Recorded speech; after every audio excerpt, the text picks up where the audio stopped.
इस कार्यक्रम में उपस्थित प्रबंधकारिणी समिति के माननीय उपाध्यक्ष महोदय, माननीय कोषाध्यक्ष महोदय, माननीय हरिश्चंद्र बाबू अभिभावक प्रतिनिधि, विभिन्न विषयों के ज्ञाता तज्ञ निष्णात आचार्य बंधु भगिनी और देश के भावी कर्णधार भैया कपिलाश्रम के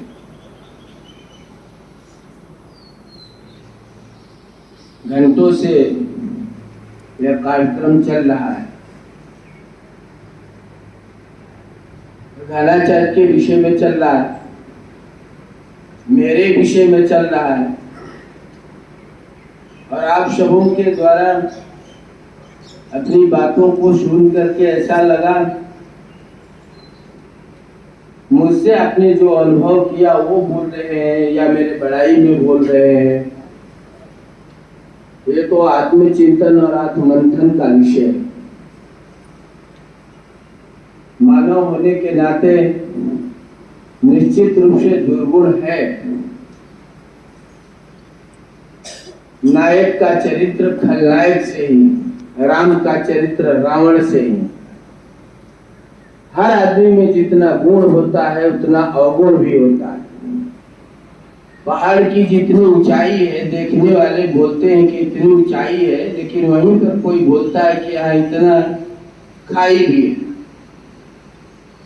आपने मेरे गुणों को ही यहाँ रखा। ये आपके व्यक्तित्व कला का प्रदर्शन है। मुझ में दुर्गुण नहीं है, ऐसा नहीं। हम प्रधानाचार्यों को यहाँ से वहां जाना, हम जिस संगठन में काम करते हैं उसकी जो व्यवस्था है, जहां से जहां भेज दे वहां ना नहीं करना, जाना ही। आप जिस रूप में दिए, लेकिन मैं गया था 29 को वहां योगदान किया और 30 तारीख को वहां के प्रधानाचार्य का जो है विदाई भी हुआ और आया। मुझे लगा कि काम बड़ा क्रिटिकल है, अपेक्षाएं बहुत, कितना सफल हो सकूंगा यह भविष्य बताएगा। लेकिन आप सबों ने जो हमको संबल दिया है, प्रयास करूंगा कि अपने कार्य को मैं पूर्ण करूं उसी तत्परता के साथ। अब तक प्रयास करता हूं कि चाहे घर हो, चाहे विद्यालय हो, चाहे कहीं भी हो, कुछ अच्छा ही करूं, ऐसा प्रयास है, सतत प्रयास है। कितना सफल होऊंगा वो भविष्य बताएगा। मन भी करता है कि यहीं रहे। एक आचार्य जी हमसे 1-1.5 महीना पहले बोले, हमारे उस कार्यालय में बैठे थे तो आके बोले, प्रधानाचार्य जी सुनते हैं कि आपका मन नहीं लगता, आप यहीं रहिए, बड़ा मन लगेगा। समय आएगा ना, बड़ा मन लगेगा। हमारे शिवचंद्र जी अकेले में आए, बड़ा मन लगेगा। मैंने उनको बताया कि ये आप जो कह रहे हैं वो ठीक कह रहे हैं। मैं जब आया था तो थोड़ा लगा कि मतलब वातावरण यहाँ का जो है शूट नहीं कर रहा। बातचीत भी करता था तो कुछ अजब सा लगता। बाद में अपने को प्रयास किया कि आप सबों के साथ अपने को भी कुछ ढालता हूँ, अपना कर्म नहीं छोड़ूंगा लेकिन ढालता हूँ। धीरे धीरे आपने भी मुझको कुछ समझे ही होंगे और मैंने भी आपको लगभग समझा था। और इधर लगता था कि शैक्षणिक गतिविधियों को हम सब, हमारी जो टोली है, विद्वानों की टोली है, इनके साथ मिलकर इस जिला में, प्रांत में एक अपने विद्यालय का शैक्षणिक स्थिति हम लोग ठीक करें। कुछ होमवर्क वगैरह देखना कक्षाओं में प्रयास किया, इधर किया। और हमारे आचार्य जी उसको बड़े सुगमता से लिए, तत्परता के साथ उस काम में इन्होंने सहयोग किया। यही तो विडंबना है कि हम प्रधानाचार्य का जो मन करता है वो नहीं होता है। हमारे चलाने वाले जो लोग हैं वो हमको चलाते। हम लोगों किसी ने कहा, उतना तो मुझको कविता वगैरह आती नहीं है बातें, कि जल के ऊपर बिछे बिछावन, जल के ऊपर बिछे बिछावन, तंबू तले आसमान। जल के ऊपर बिछे बिछावन, तंबू तले आसमान। चांद सूरज गुरु बने मसालची, ताबिचे नाचे जहान। सुभान तेरी कुदरत पर कुर्बान, सुभान तेरी कुदरत पर।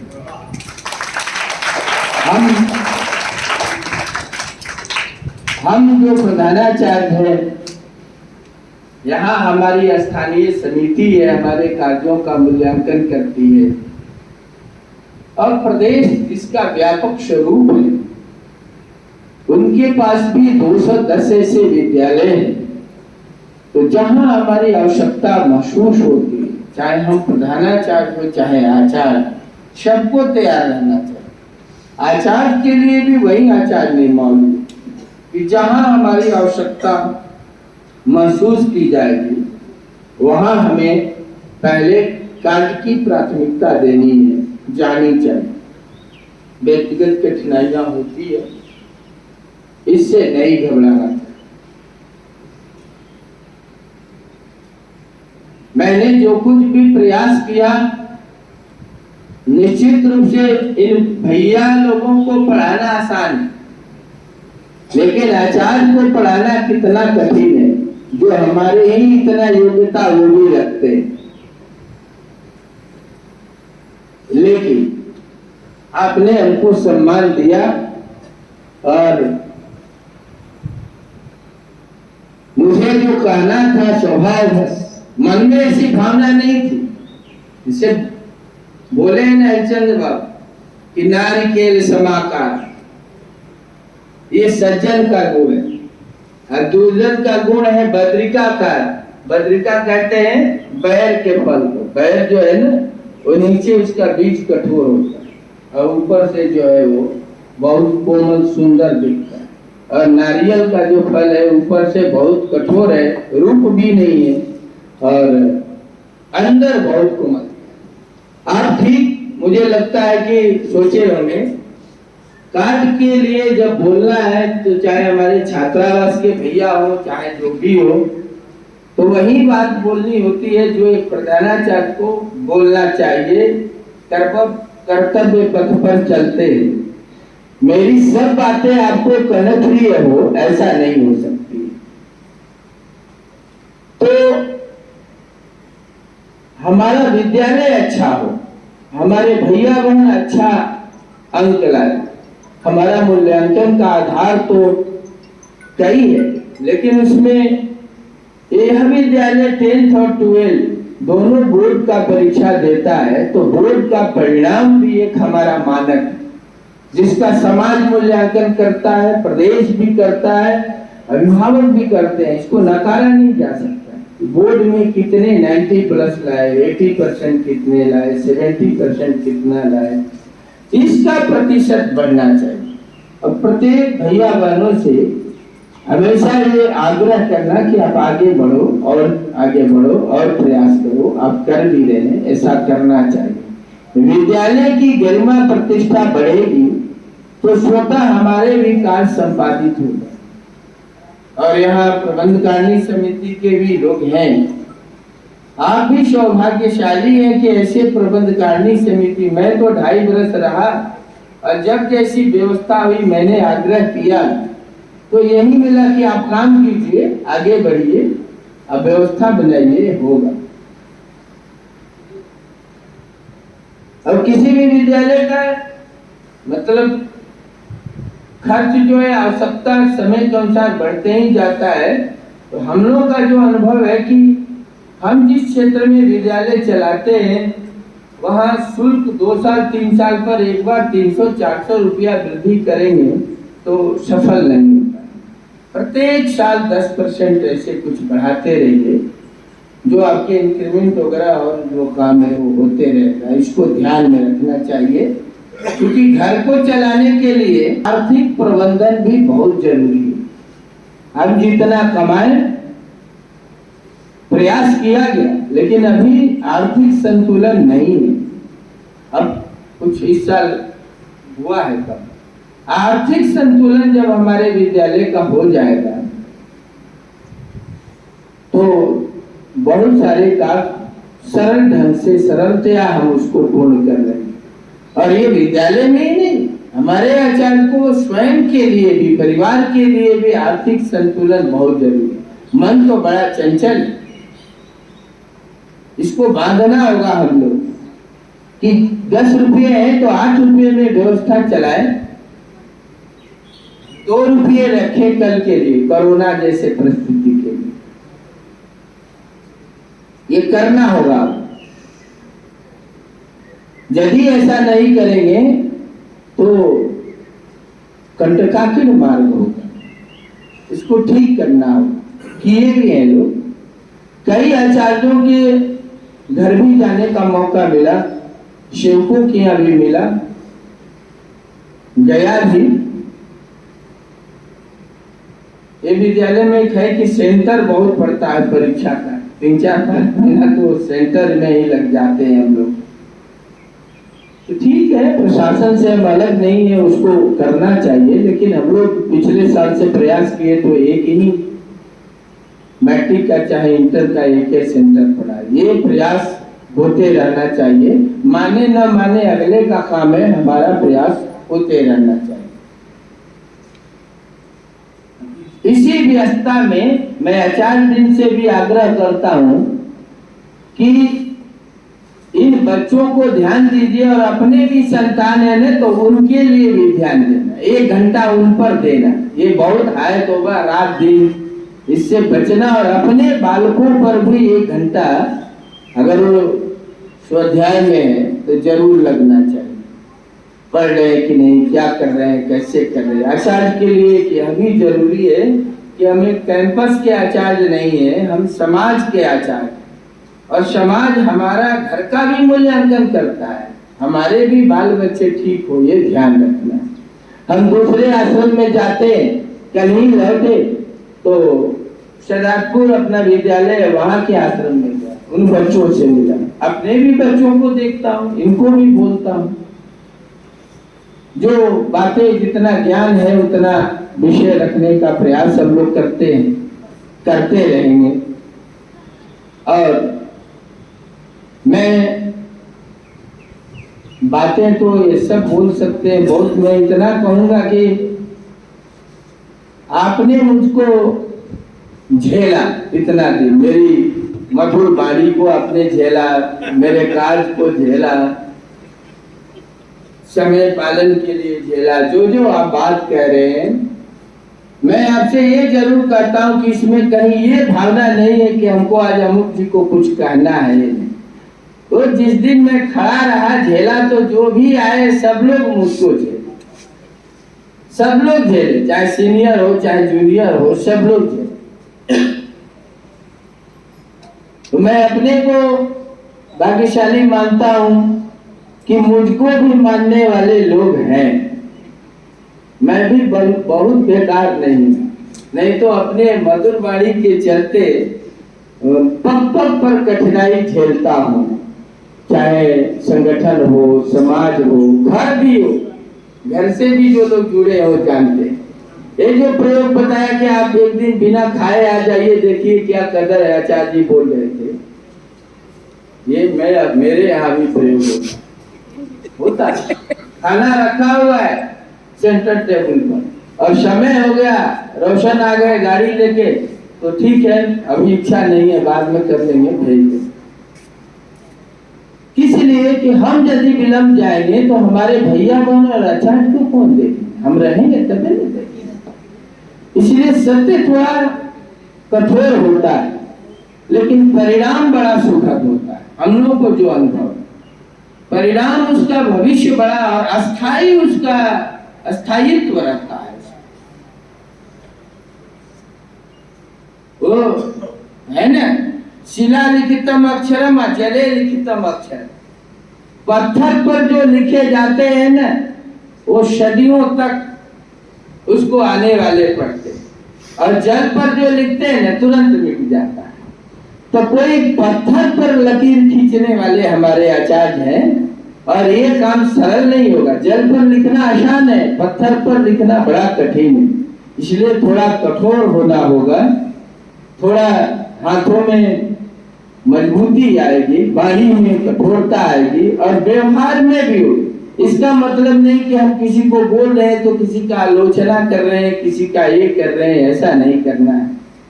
मेरा ये मानना है कि हम सब लोग विज्ञ हैं, जानते हैं, आचार्य शब्द मेरे नाम में जुड़ गया है तो हमको उसका पालन करना ही चाहिए। प्रधानाचार्य नहीं कर सकते, इसलिए कि उसमें उपसर्ग है, प्रउपसर्ग। तो देवता नहीं, आचार्य देवो भव, प्रधानाचार्य देवो भव कहीं नहीं लिखा। इसलिए आपके बारे में कुछ करना, और आप तो मूल्यांकन करते ही हैं, बच्चों का करते हैं, प्रधानाचार्य का करते हैं, व्यवस्था पक्ष का करते हैं। मूल्यांकन तो आपके जीवन का आधार है, और आप ही विद्यालय के स्तंभ हैं।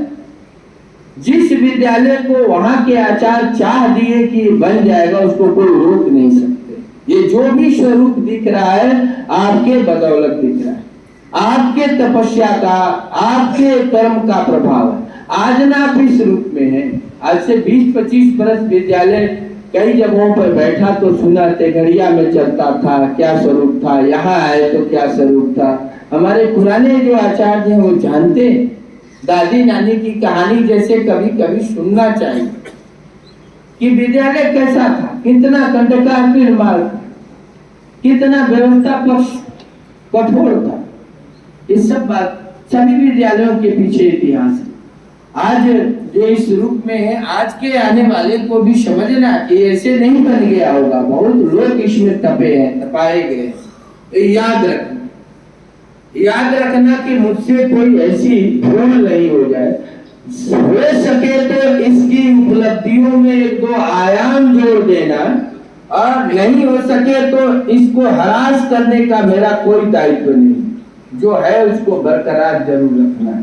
मेरे से एक पौधे का भी पत्ता नहीं टूटना चाहिए। यदि मैं पौधे में पत्ता नहीं उगा सकता हूं तो तोड़ने का भी मेरा अधिकार नहीं है। ऐसा भाव लेके चलना होगा, और ऐसे लेके चलेंगे तो ये विद्यालय निश्चित रूप से आगे बढ़ेगा, बढ़ते ही रहेगा, और आप जैसे जहाँ टोली है तो बढ़ेगा ही। अंत में मैं, समय ज्यादा हुआ है, पहले पोस्टकार्ड लिखा जाता, आपके बच्चे पोस्टकार्ड देखे हो? अभी इस बार भारत सरकार ने लिखवाया, पोस्टकार्ड से पत्र भेजा जाता था तो उसमें नीचे लिखा जाता था, थोड़ा लिखना बहुत समझना। नीचे लोग लिखते, थोड़ा लिखना बहुत समझना। मैं क्या कहने वाला हूँ, मैं क्या हूँ, मैं कैसे आप लोगों के साथ रहा, कितना मैं विनम्र था, कितना मेरा स्वभाव ठीक था। यहाँ तो मेरे गुणों का ही आप बखान के, लेकिन वास्तव में क्या है, आप अंदर मुझको मूल्यांकन करते होंगे कि शंभू कैसा था, प्रधानाचार्य क्या क्या बोला, कैसे किया, क्या किया, ये इसको आप नहीं भुलाएंगे। तो हम जो बोलना चाहते हैं, हम जो कहना चाहते हैं, वो व्यवहार में दिखना चाहिए, उत्पादन वैसा होना चाहिए, वैसे बालकों को बनाएंगे, वैसा विद्यालय मेरा बने, ऐसा प्रयास करें। कोरोना काल को झेलना मेरे बस का अकेले नहीं था, आप जैसे टोली मिली तब मैं झेलता। हाँ, ये था कि आप 4 घंटा आप रहते थे तो मैं 6 घंटा रहता। तो ऐसे झंझावात को भी सह सकते हैं हम, ऐसे लोगों के साथ रह करके एक सीख मिली, एक सबक मिला कि हमको कैसे रहना है, क्या करना है। इसी क्रम में हमको काम करना है। और मैं आप सबों से करवल प्रार्थना करता हूं कि मेरे ऐसे कोई व्यवहार से जो आपको पीड़ित किया हो और विद्यालय के हित में हो तो उसको आप जरूर मानिए। और यदि ऐसा कोई मेरे द्वारा आचरण होता आया हो जो विद्यालय के लिए ठीक नहीं है, इसके विकास में बाधक है, तो कल 9 बजे तक समय, 9 बजे गाड़ी आने वाली, कल आप लोग आज भी व्हाट्सएप से या जो भी माध्यम में मेरे पास भेज देंगे, मैं अपने उन चीजों को लेते जाऊंगा ताकि स्वच्छता बनी रहे। मुझसे अगर कोई ऐसा हुआ हो तो आप जरूर क्षमा करेंगे, क्योंकि आप नहीं चाहते तो हम कुछ नहीं कर पाते, आपके ही चाहने से। इसलिए आप धन्य हैं और आप